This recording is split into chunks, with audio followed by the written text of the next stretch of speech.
So, Raul, Henry David Thoreau said, "How vain is it? How vain is it to sit down and write when you have not stood up to live?" Okay. Mm-hmm. So, I posit that if you're going to be a writer, if you're going to be in this world as a creative force, you have to be living a life that's worth writing about.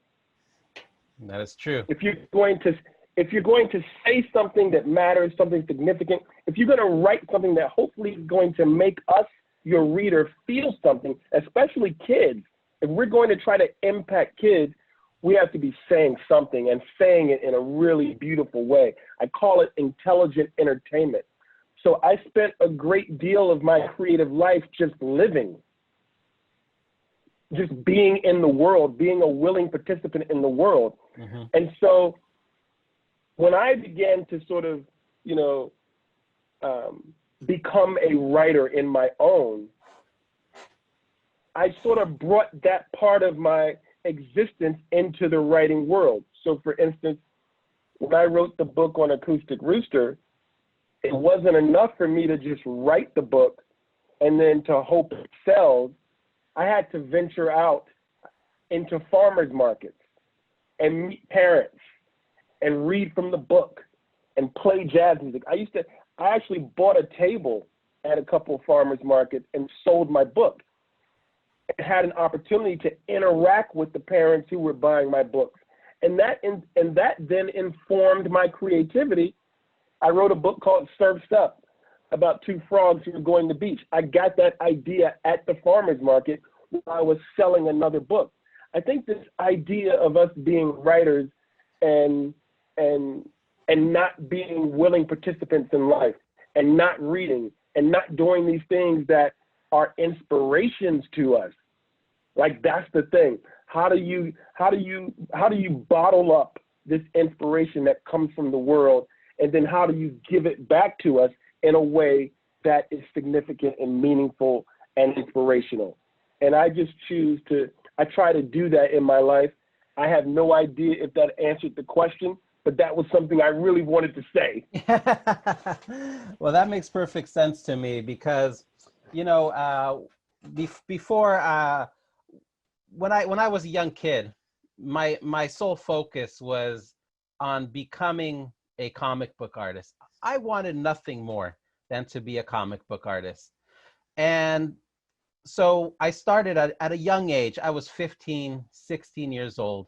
I would hop on this bus called Rápidos Turismos. I think that means fast tourism or something like that. And I would hop on the bus from El Paso and go all the way down to San Diego to visit the San Diego Comic Book Convention.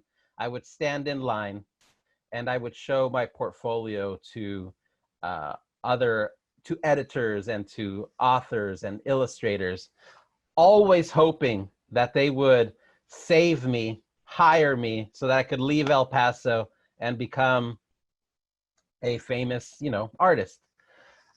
What I didn't know at that time was how many possibilities and opportunities there were out in the world. And it wasn't until I moved to Boston after years of rejection, nobody wanting to hire me as a comic book artist, and this was 20 years ago when I moved to Boston, that I realized that if I said yes to things, I would prove so many different abilities. I would have all of these different abilities that I have within myself emerge just because I took a chance on something. And so before I became a award-winning author illustrator, I did all sorts of things because I said yes. So I painted murals, I painted switch boxes, I designed rock and roll posters, CD covers, menus. I exhibited in museums and in galleries. And I think that all of those different opportunities that opened up because of positive thinking really inform a lot of the work that I make now for our kids.